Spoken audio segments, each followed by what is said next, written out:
What's up and welcome in. Today we're talking about the No Hesitation, the new support frame auto rifle, solar damage, 44 in the magazine, 52 with backup mag. The new support frame heals your allies and hurts foes, harming targets, builds a restorative charge. This is shown with the little U underneath your reticle. Hip firing at allies while this weapon is charged heals them, with wrapping healing, increases weapon damage, that's specifically for you, and bestowing restoration to your allies, not to yourself, just to allies. That weapon damage bonus is about 10%. It's actually 10.1%, which is a little strange, but thanks Bungie for that extra 0.1%. What I noticed first about these stats is the super high handling of 82, relatively low range for this kind of weapon, and a pretty fast reload time for an auto rifle. So for me, I'm going to be building into range, not really worried about reload speed, not really worried about handling. The use case for this weapon is kind of a Callus mini tool or Aim It AR2 replacement. I used the Aim It AR2 in a ton of raids. It's kind of my add clear weapon with incandescent. Just makes a lot of sense. For me, for building this, I'm kind of replacing that weapon and going for more healing and getting more damage out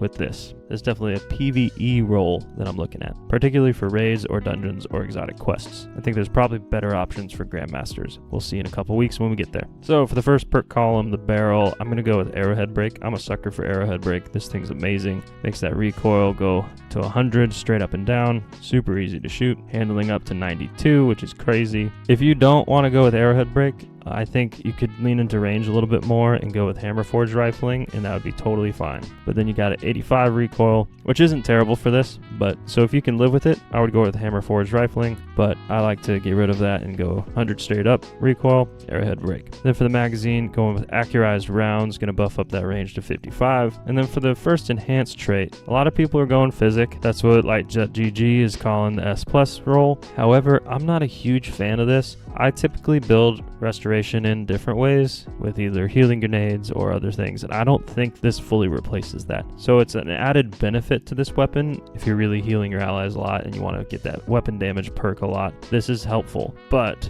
I don't see it being more helpful than subsistence. Specifically because with this weapon you need to shoot your allies and use some of your bullets in order to heal them in order to get the 10% weapon damage bonus. So I'm going to be going with subsistence to make sure I always have rounds in the magazine to either heal my allies or do damage. And with the final perk, definitely going to be going with incandescent, specifically because it's a Aim It AR2 replacement for ad clearing in raids. I really love this perk. It's one of the best perks of all time. Then for the masterwork, I'm going to go with a ranged masterwork that buffs you all the way up to 65 on the range, which is pretty good for an auto rifle. So even though light.gg doesn't call it the S+ roll, that's my S+ God roll of the No Hesitations auto rifle. Arrowhead break, accurized rounds, enhanced subsistence, enhanced incandescent, dealer's choice origin trait, a ranged masterwork, and a backup mag mod. If this was at all helpful, please like this video and subscribe to the channel. Thanks. Peace.